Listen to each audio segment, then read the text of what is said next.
New Rules Podcast. I'm in the studio with my man K. New Rules Podcast. Today I'm a producer in the background. We got a guest in the studio. Super excited to have him with us. Real estate investor, just all around awesome person. So with that said, we're gonna let Matt get into it. I will be the one making sure that this shit turns out awesome.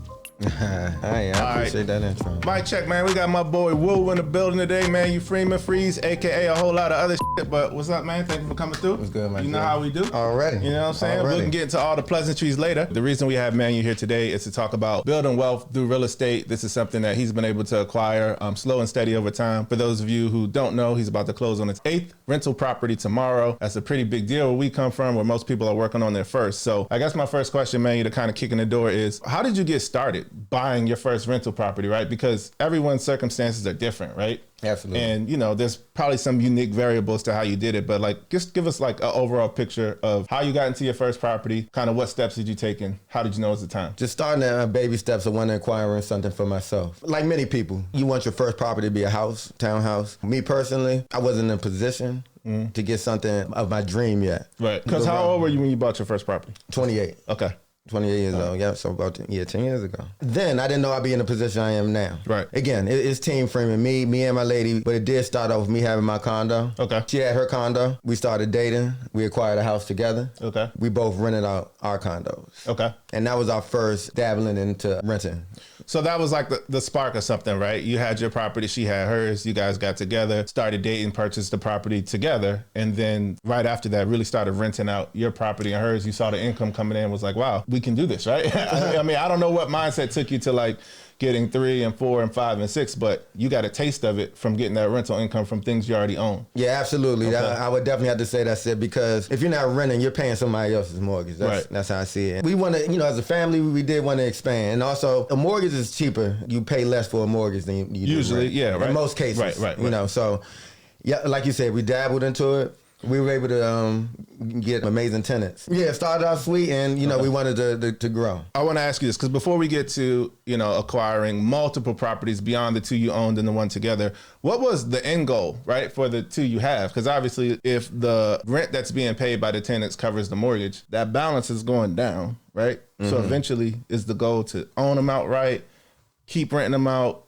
What is like the end goal just for those 2 before we move on to the multiple properties? Okay, well, the end goal early on, it was to obtain money, but we grew as a family. We have 2 children, so it became wanting to make sure they each got a house. Okay. Our properties are close to colleges in Baltimore as well as University of Maryland. Smart. So, but we just had the mindset, first of them having a place, anything happen to us or we pass on, we have property to pass on to our children. That was the spark. I mean, the spark initially was money. It went on to growing for our family, and we decided when growing that we wanted to get we'll try to achieve getting a property each year. So man, I wanted to ask you this, right? Because the kind of step-by-step process I think can be different for different people depending on like what you're working with in terms of a down payment, what kind of loans you get, blah, blah, blah. So I want you to walk us through like, how did you buy your first property, specifically you?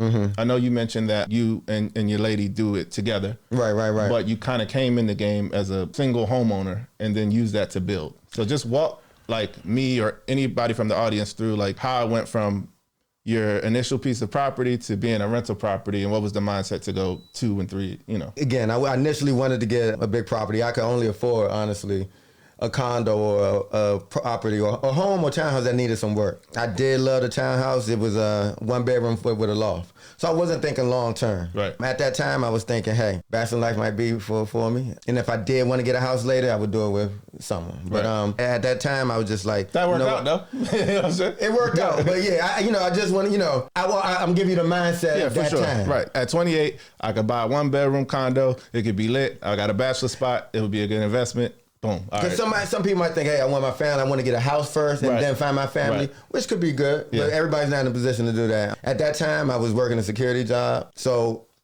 making basic money. We were actually roommates, before that. But we're paying, Matter of fact, we was roommates and you went off and bought that. It was just like, it's time to get the money to build towards, equity and things of that nature, and just obtaining the property. You mentioned a little bit of money, right? You're making a little bit of money, but enough to acquire property. What exactly is a little bit, right? Is that 6 figures? Is that below 6 figures? Because to be where you are now, I think our audience wants to know, like, I make quote unquote a little bit of money now, but here is someone who says the same, but now they're on property number 8. So dial into that, like, you know, a little bit more specifically, what it looked like for you. Around 50,000. I was approved for about 180, but the property that I did go after, like I said, the condo was 105,000. Okay.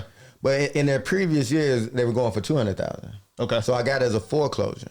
Again, I love the way it looked. My mom was my real estate agent. She sold me my first property. Okay. How did you find a foreclosure? Because that's another thing people want to know. Like, if they're in that market. Right. Like, you know, my home I live in now, we got off a short sale, which is amazing, the timing of it. But, like, yeah, I'm big on team. I'm big on the your team. My mom's a real estate agent. She's had her best interest in, you know, of course. Me. And team's going to be big throughout this process. With contractors, my lady, it's a lot of trust and communication that goes with that. With that, my mom had, you know, my best interest. We didn't see where it could go, right? But it was a great place to live at the time, right? You know, it had a condo with the law. Me and my lady decided to be together and grow. So honestly, I stayed with her initially. Okay. And then I rented out my spot. So you were living in her place, but you had rental income coming in from your place. Correct. We went from her place to a house, and then we rented out her place. Okay. And you had that same tenant in yours, moved out, got a tenant in hers, and then now you got 2 sets of rental income coming in. Yes. Right? And then now you got a primary residence where you guys live, but you're collecting the rental income. Yes. Okay. From 2 properties. So from there, we decided to get 2 real estate properties in Baltimore. Okay.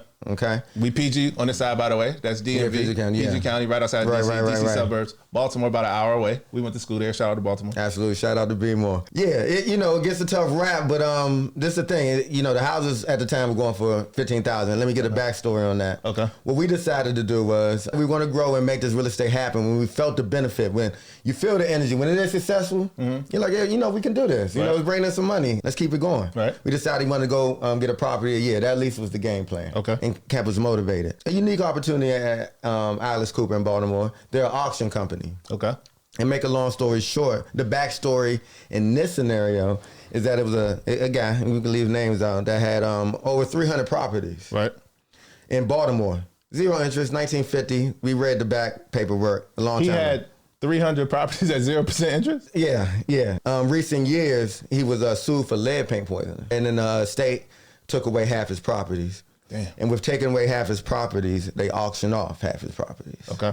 You called me when you learned about this auction. You called a few of us. I don't know if it was a group text or what. Yeah, you called everybody. Don't be offended if you didn't get it, but yeah. You called all the close ones, yeah. You called me and you was like, yo, there's this auction in Baltimore. This guy's properties are getting sold off. Something happened to him. Basically, they're going for next to nothing. They already got tenants in them.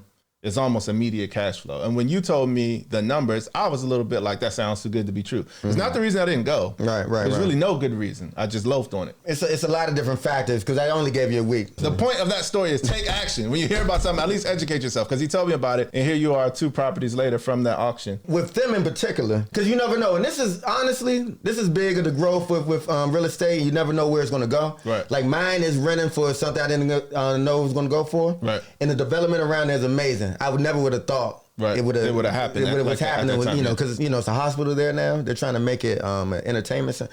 It's a lot going on. So similar to that, in the Baltimore area, John Hawkins has the John Hawkins Initiative program. Yeah. Where they're alluding some of the money to the outside neighborhood and improving it by building different resources and schools and mental health programs. But our properties are pretty close to John Hopkins. Awesome. Okay.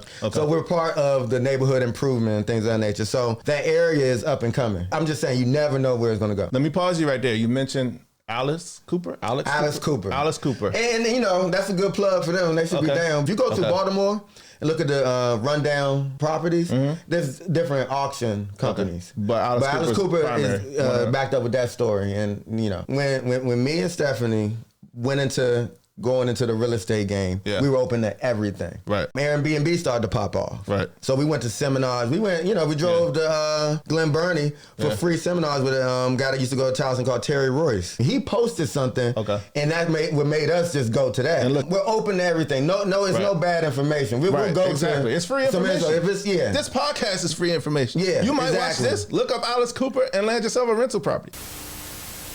you learned about it through just being resourceful, right? Yeah, and that wasn't even a seminar. I'm gonna dedicate that to a seminar. That was based off of Alice Cooper's research. We go with whatever's open. Well, you know, something looks good, you know, and we want to obtain information, we'll go. But this was a unique opportunity, and it looked great. The properties were going for as low as $7,000 to as high as $200,000. Alice Cooper, what was unique about them, they listed all 150 properties prior to the auction. They had the tenants' information. They had how long they've been staying there, and they also had pictures with each property. So every bidder can see all this before. Yes, every bidder can see that. We had a couple weeks before the auction, so we you had a couple weeks to vet the property. So by the time you went up there, you had your eye on these 5 or whatever. You know, you might not get all 5, but you have your eye on these are the ones we would bid on, and this is what we're willing to pay. Right. Not only did we do that, we went on Truvillia. They have a crime map. Baltimore, wow, like any major city, so you gotta know. What's going on? You gotta know where you're going. You know, so on their map, they have green areas to where crime is not so as bad. Okay. And then red areas is probably better. Watch your back. Be a little careful. So with that being said, the properties that we were interested in were in the green. We're in good areas. Okay. And not only that, we actually properties we were interested in. So we drove to Baltimore. We live in PZ. We drove to Baltimore to talk to each because the tenants were in there. Right. Okay. And we talked to each one and asked them, you know, what they would like to do. Would they like to stay here? Are they prepared to leave? So you had an idea of who you be dealing with if you purchased. Absolutely. You did that before you bought the property. Did that before we bought the property. That's hard. That's smart. See, that's the due diligence most people don't do. Or even have access to, right? Because I didn't even hear about an auction having the tenants already in it till you told me, but that's dope. It's all about the auction and how that goes. Because we also set how high we were going to go on the property. Right. We actually brought 3. We won 3 in the auction. But when we visited the place, we kind of got cold feet because it looked like it had a roofing issue. Okay. And one of them. Yeah. Okay. And the guy was saying, man, you know, the person paying the rent been in the hospital for the last 2 months. Okay. With each at the auction, you secure each property with putting down $2,500. Okay. And then you fought because that's and then you have 90 days to close on the property. Perfect segue because I wanted to ask about that, right?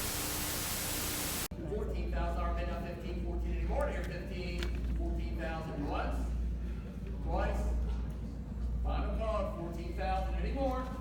I'm thinking about traditional auction, like fast talking guy up front. You win the bid, right? You stand up, you raise your hand, you agree to pay $15,000. We got one for $17,000. We got one for $16,000. Cash, or can you? Because for that amount, I'm thinking you could do any kind of personal loan, right? Versus a mortgage where you need $200,000-$300,000. A house you can get for $20,000 or less. You could probably do like a unsecured, a regular personal loan, or there might be mortgage products for that low, or you might just have the cash. So I'm curious, like, were these cash transactions? Or you walk me through the hard money. No problem. So how's that work? Well, we came ready to buy 4 properties, and one thing I gotta, I know it's overused, but I look in the camera just like you, like we don't just have that money on deck, but it takes sacrifice. We got regular whips. I'm not sad to say that or anything, because I take pride in the man behind the wheel, and I'm not telling anybody not to go down from luxury to a normal car, but what I'm saying is we came there with $10,000 in cash. We won 3 and end up going with 2 based off instinct. You gotta have intuition, so we decided not to get the third property. We secured the 2 with $2,500 each. Now, with that being said, I told you they gave information of how much each tenant was paying to stay at the property prior to. Right. And the properties that we attained, they pay for itself in 2.5 years. Okay. So ours was one of the tenants paid $550, the other tenant paid $600. One was there for 10 years, knew she was going to stay. The other one was there for 8 months. Guess what she did? Rolled out. Okay. 2 months. Yep. No one, but it happens. Part of the game. How difficult was it to find another tenant? It was not that hard. The spot isn't the most luxurious, but everybody has a People different need situation. Place to live, bro. Like, if you only had luxury listings on Craigslist or apartments.com or places like that, then you know what I'm saying, you would have a hard time finding people because people just need a place to live. But it ended up being a guy didn't want to make the drive back. He worked at a bar. Okay. Didn't want to make the drive back to Baltimore. He said $500. I'll make it happen. With family and friends, you never know who need to stay. Right. Everybody, family, you never know who needs a place to stay. Things of that nature. Yeah. We used it for various things. But yeah, that was the money part of it. Bet.